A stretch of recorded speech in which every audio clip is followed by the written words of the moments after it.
नमो नमः। मैं निशा अग्रवाल आप सबके समक्ष फिर से प्रस्तुत हूँ आज अव्यय पद लेकर। आज हम अव्यय पद के बारे में जानेंगे।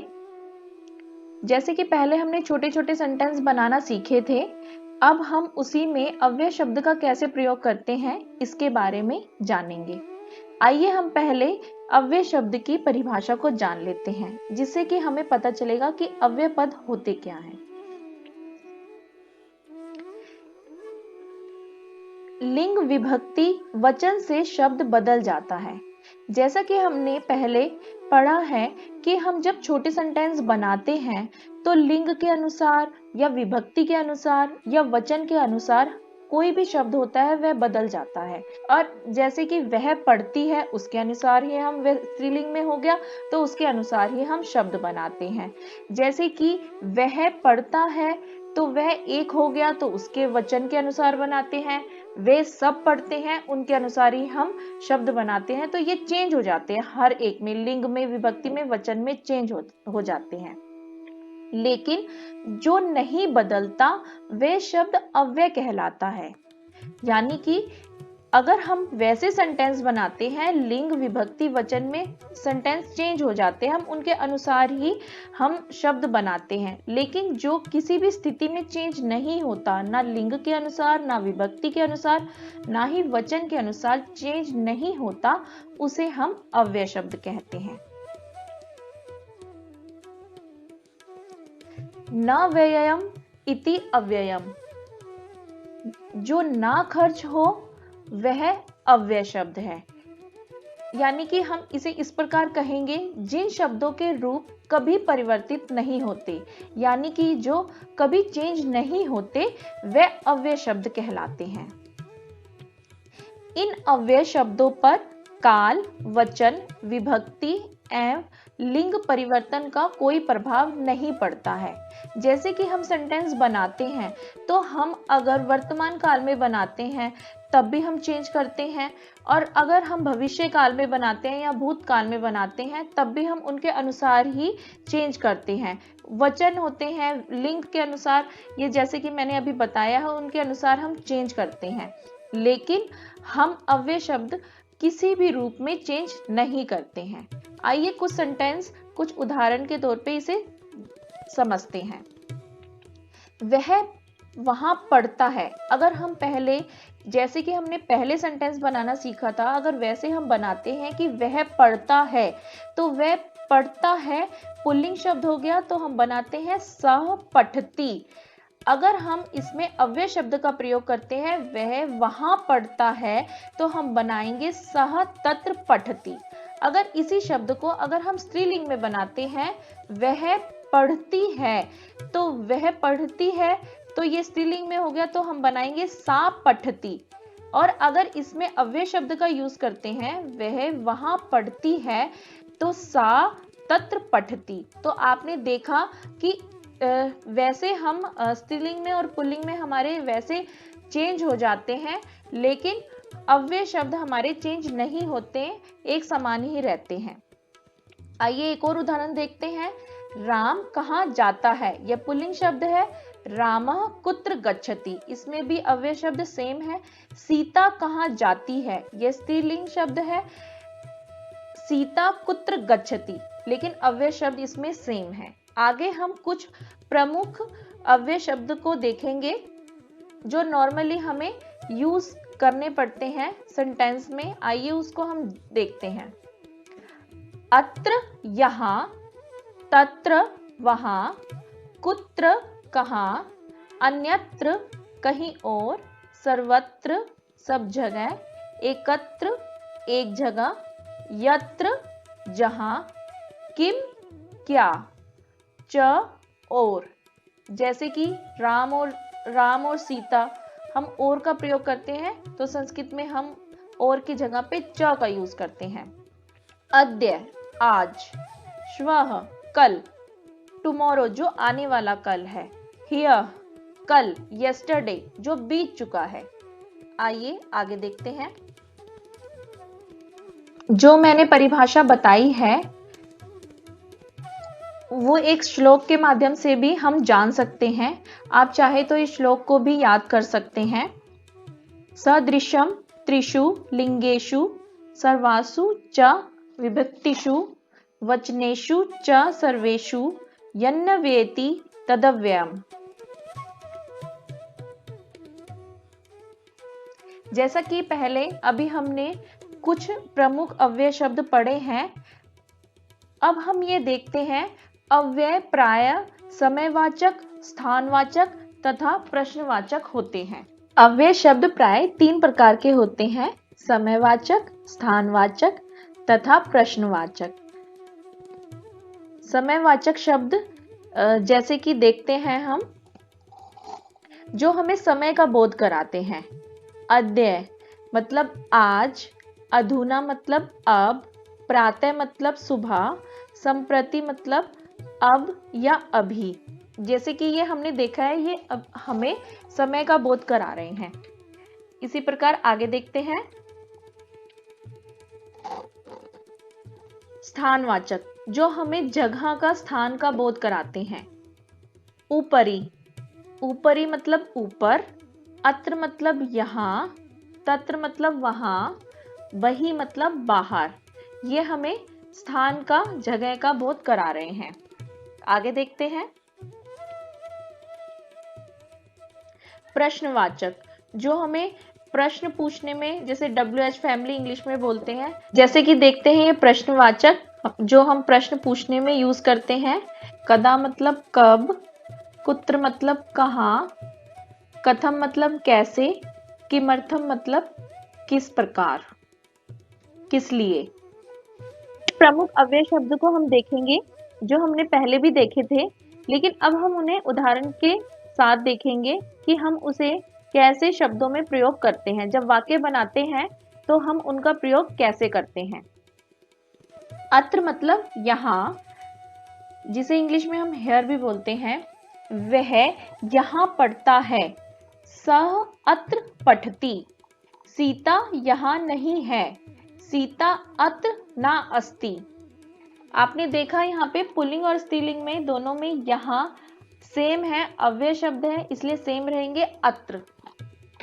आगे देखते हैं तत्र। तत्र का मतलब होता है वहां। वह वहां जा रहा है। सः तत्र गच्छति। तुम वहां पढ़ते हो। त्वं तत्र पठसि। आगे देखते हैं कुत्र, कहां, जिसे इंग्लिश में हम वेयर कहते हैं। वह कहां पढ़ता है। नॉर्मली हम जब पूछते हैं, बात करते हैं आपस में, तब भी हम बात करते हुए बोलते हैं कि वह कहां पढ़ता है, तो हम उसे बोल सकते हैं सा कुत्र पठति। सीता कहां जा रही है। सीता कुत्र गच्छति। यत्र, जहां, वेयर। मैं जहां पढ़ता हूं वहां श्याम नहीं पढ़ता है। अहम यत्र पठामि तत्र श्याम ना पठति। अभी हमने तत्र का भी पढ़ा था। ऐसे हम सेंटेंस बड़े बड़े बना सकते हैं। 2 अव्यय शब्द को यूज करके हम बड़े सेंटेंस बना सकते हैं। आगे एक और सेंटेंस देखते हैं। जहां मनुष्य रहता है वहां ईश्वर होते हैं। यत्र मनुष्य वस्ति तत्र ईश्वर भवति। आगे देखते हैं अन्यत्र, कहीं और, समवेयर। वह कहीं और पढ़ता है। सः अन्यत्र पठति। राधा कहीं और जा रही है। राधा अन्यत्र गच्छति। सर्वत्र, सब जगह, एवरीवेयर। जल सब जगह है। जलम सर्वत्र अस्ति। ईश्वर सब जगह है। ईश्वर सर्वत्र अस्ति। आगे देखते हैं एकत्र, एक जगह। पुस्तकें एक जगह है। पुस्तकानि एकत्र सन्ति। बंदर एक जगह नहीं बैठते हैं। वानरा एकत्र न तिष्ठन्ति। आगे देखते हैं यदा तदा, जब तब, when then। जब वह आता है तब मैं जाता हूँ। यदा सा आगच्छति तदा अहम गच्छामि। जब तुम लिखोगे तब मैं पढ़ूंगा। यदा त्वं लेखिष्यसि तदा अहम पठिष्यामि। कदा कब, when, वह कब पढ़ता है। सा कदा पठति, हम सब कब जाएंगे। वयम कदा गमिष्यामः। सर्वदा, सदा, हमेशा। ईश्वर हमेशा रक्षा करते हैं। ईश्वरा सर्वदा रक्षति, वह हमेशा हंसती है। सा सदा हसति। कथम कैसे, क्यों, हाउ, वाई, आप कैसे हैं। भवान कथम अस्ति, तुम क्यों हंसते हो। त्वम कथम हससि। आगे देखते हैं। किमर्थम, क्यों, किस लिए। वाई और फॉर व्हाट, वह किस लिए वहां जाता है। स किमर्थम गच्छति, वह क्यों पूछ रही है। सा किमर्थम पृच्छसि। यहाँ देखेंगे हम कथम में भी हम कथम क्यों का यूज करते हैं। आप कैसे हैं या तुम क्यों हंसते हो, तब भी हम कथम का यूज कर रहे हैं। या वह क्यों पूछ रही है, तब भी हम क्यों का प्रयोग कथम का प्रयोग कर सकते हैं। लेकिन हम किस लिए जा रहे हैं, तो आप शब्द के अनुसार जब कारण पूछते हैं तब हम किमर्थम का यूज करते हैं। अगर हम वैसे नॉर्मली पूछ रहे हैं कि आप क्यों जा रहे हो, तो हम कथम का यूज कर सकते हैं। अद्य, आज, टुडे, आज वह कब आएगा। अद्य सा कदा आगमिष्यति, आज रविवार है। अद्य रविवासरः अस्ति। श्वः कल, टुमारो जो कल आने वाला है। यह कल जो बीत चुका है, यस्टरडे। वह कल विद्यालय जाएगा। स श्वः विद्यालयं गमिष्यति। कल वह मंदिर गई थी, तो हमने देखा कल वह मंदिर गई थी, तो वह जा चुकी है। थी आ रहा है पास्ट टेंस में, इसीलिए हम कल का हियर का यूज करेंगे यस्टरडे के लिए। हियर सा मंदिरम अगच्छत। आगे देखते हैं। अपि भी, जैसे कि हम बोलते हैं मैं भी जाऊंगी, तो हम भी के लिए अपि का यूज करते हैं। वह भी संस्कृत पढ़ता है। स अपि संस्कृतम पठति, हम सब भी जाएंगे। वयम अपि गमिष्यामः। आगे देखते हैं। एव ही, मोहन ही मंदिर जाता है। मोहन एव मंदिरम गच्छति, वह जयपुर में ही रहती है। सा जयपुरे एव वसति। आगे देखते हैं। च और एंड, जिसे हम इंग्लिश में एंड बोलते हैं। राम और श्याम मंदिर जाएंगे। राम श्याम च गमिष्यतः। हम जैसे कि देख रहे हैं राम और श्याम हम जब भी यूज करते हैं, चाहे इंग्लिश में करें चाहे हिंदी में करें, तो हम राम और श्याम के बीच में और का यूज करते हैं। लेकिन संस्कृत में हम राम और श्याम के बाद में च का यूज करते हैं, लेकिन बोलने में उसे राम और श्याम ही बोला जाता है, लेकिन उसका यूज हम बाद में करते हैं। राम श्याम च गमिष्यतः, मैं राम और तुम जाएंगे। अहम राम त्वम च गमिष्यामा। जैसा कि आपने अभी भी देखा है, वह अहम मेरे, मैं, राम और तुम तीनों के बाद में च का यूज किया है। आगे देखते हैं। न नहीं, वे सब संस्कृत नहीं पढ़ते हैं।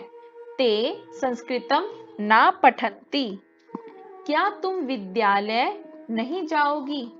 किम त्वम विद्यालयम ना गमिष्यसि। आगे देखते हैं। शनैः धीरे, स्लोली। कछुआ धीरे धीरे चलता है। कच्छप शनैः शनैः चलति। हाथी धीरे चलते हैं। गजा शनैः चलन्ति। तीव्रम तेज। घोड़े तेज दौड़ते हैं। अश्वा तीव्रम धावन्ति। तुम तेज नहीं दौड़ती हो। त्वम तीव्रम ना धावसी। आगे देखते हैं। ऊपरी ऊपर। वह ऊपर रहता है। सा ऊपरी वसति।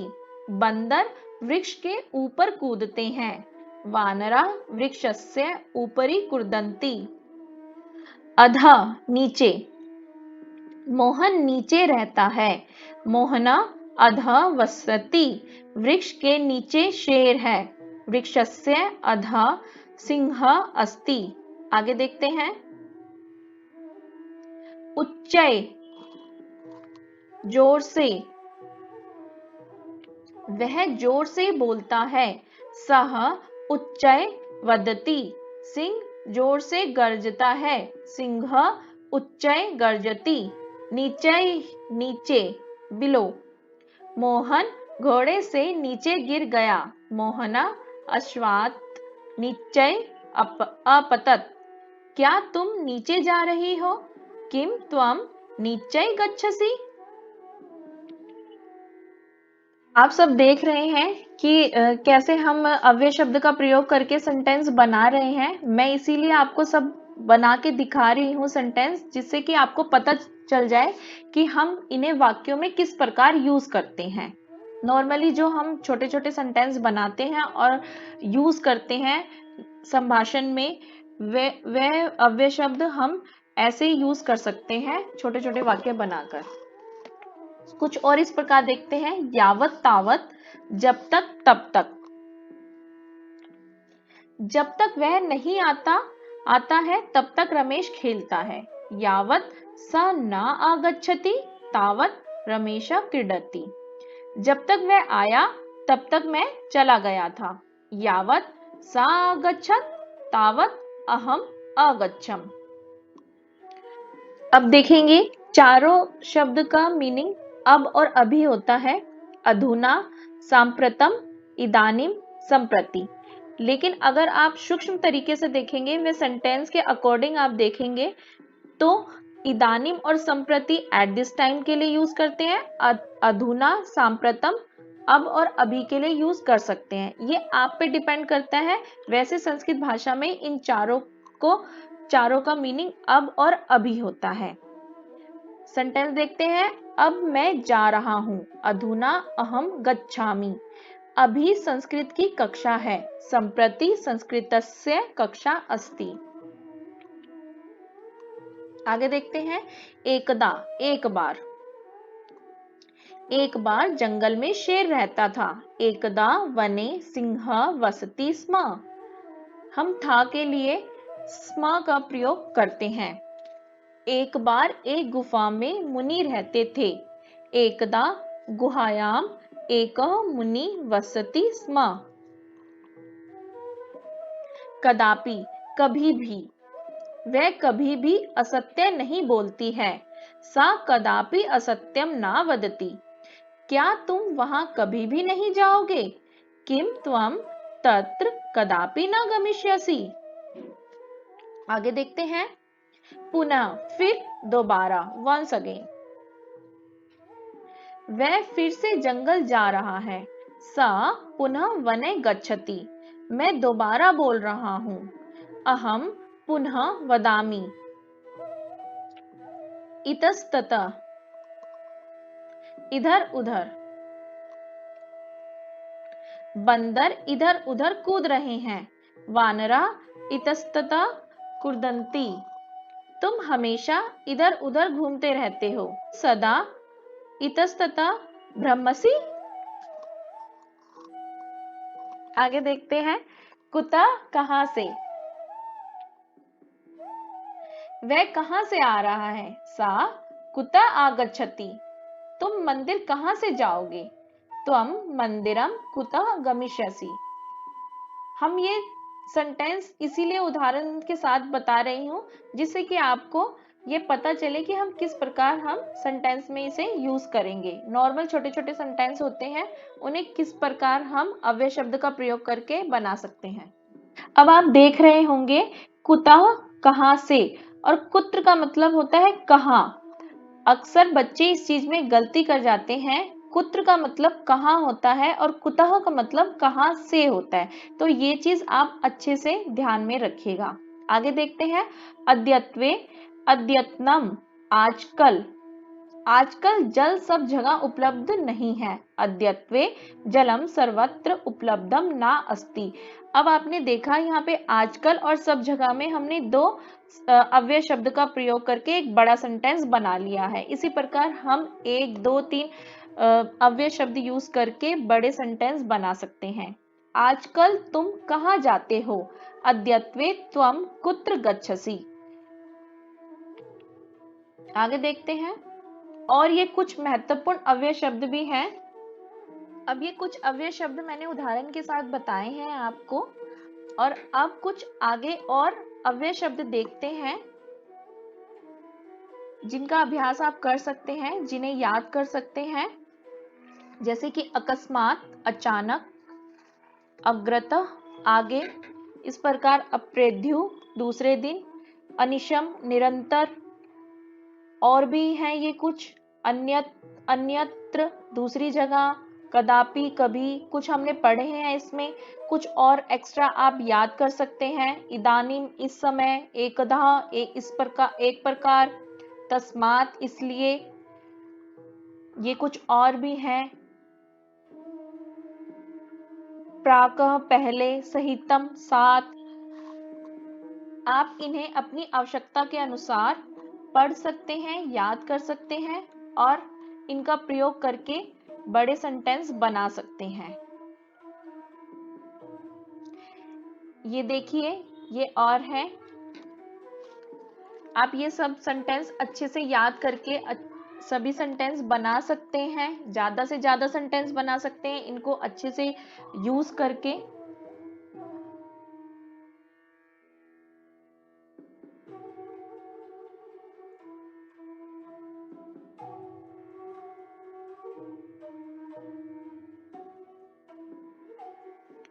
आशा करती हूँ ये अव्यय शब्द आपको अच्छे से समझ में आए होंगे। अगर कोई कुछ भी प्रॉब्लम है आप कमेंट बॉक्स में लिख सकते हैं, उसका समाधान करने की पूरी कोशिश की जाएगी। अब मैं आपसे विदा लेती हूँ और एक नई वीडियो के साथ फिर से मिलेंगे। नमो नमः।